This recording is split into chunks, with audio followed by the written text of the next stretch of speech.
안녕하세요. 말씀 메이커리 977번째 시간 기도하심으로 시작하겠습니다. 거룩하신 주님 감사합니다. 주님의 말씀을 묵상합니다. 성령님께서 말씀에 조명이 되어 주시옵소서.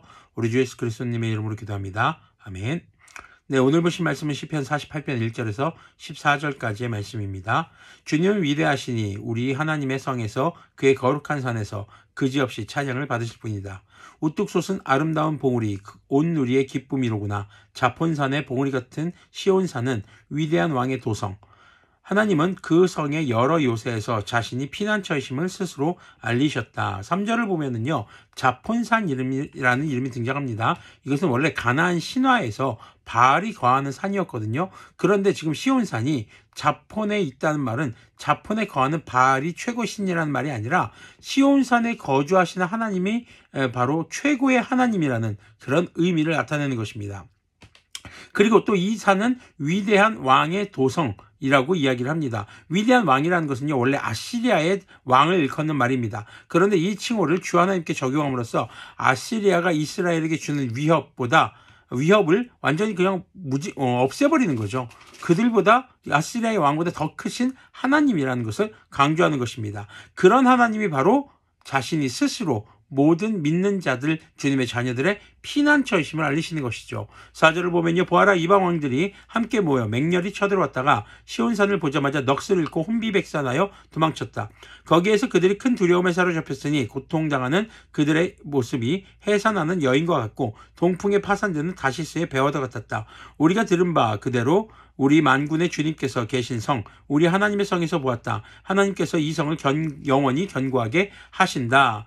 지금 쳐들어왔다가 다른 나라의 강대국들이 쳐들어왔다가 두려움에 사로잡혀 도망갑니다. 근데 그들이 고통당하는 모습이 어떻게 지금 표현되고 있습니까?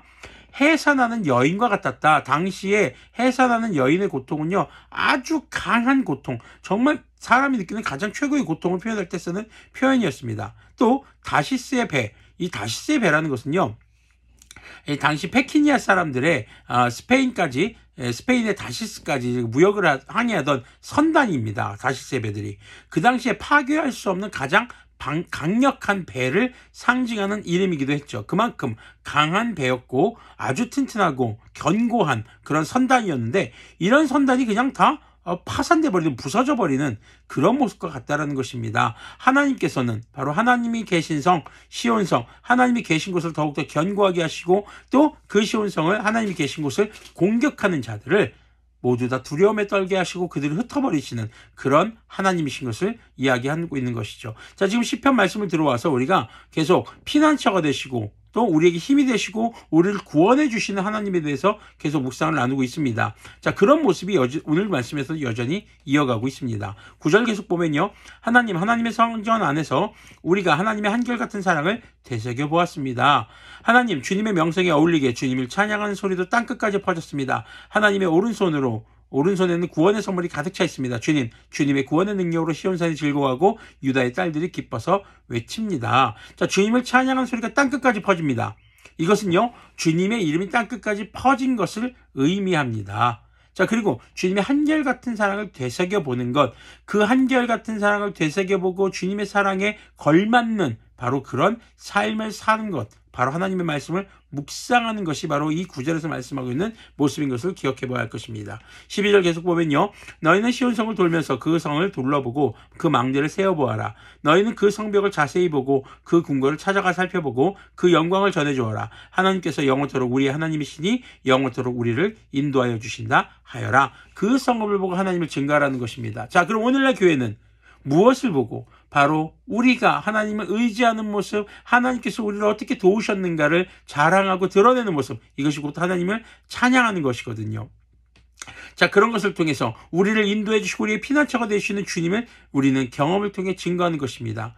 자, 교회의 존재적 가치는 바로 우리 주 예수님께서 함께 하시는가에 달려 있습니다. 주님께서 함께 하실 때 그 성읍은, 그 삶은, 그 교회는, 그 그리스도인의 행동은 견고한 하나님의 성읍 안에 거하고 주님께서 도와주시는 삶이 될 것입니다. 이것은요, 성령님의 충만하여 주님의 뜻과 한결같은 사랑을 깊이 생각하고 주님의 뜻을 따라 행하는 성도들의 삶을 통해서 주님의 사랑이 전해지는 바로 그런 것을 의미합니다. 자, 세상에 점점 부조리한 일들, 억울한 사람들이 늘어갈수록 교회와 그리스도인들은 주님의 한결같은 사랑을 깊이 되새겨보면서 성령님께서 충만하게 하시는 은혜를 따라 살아가야 할 것입니다. 그것은 우리 주 예수님의 말씀을 행하는 바로 교회와 그리스도인들이 되는 것이죠. 그것이 주님께 받은 사랑에 대한 열매 맺는 교회와 성도의 모습으로 주님께 감사하며 주님께서 원하시는 모습으로 살아가는 것이죠. 주님께 받은 사랑, 그 사랑에 대해서 우리는 어떻게 살아가야 할까요? 바로 주님 나라 오시는 그날까지 우리 주 예수님이 우리를 지키시는 성벽이시고 우리가 우리의 피난처이시고 어려움 중에 있을 때 우리를 도와주시는 분, 우리를 구원하시는 분, 그 주님을 전하는 것.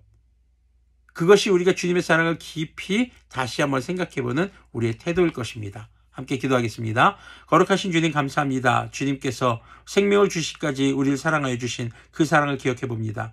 우리가 받은 사랑에 걸맞는 그리스도인다운 삶, 교회다운 삶, 주님께서 늘 함께 하시며 삶의 중심이 되어 있는 교회와 그리스도인들이 될 수 있도록 긍휼을 베풀어 주시옵소서. 우리 주 예수 그리스도님의 이름으로 기도합니다. 아멘.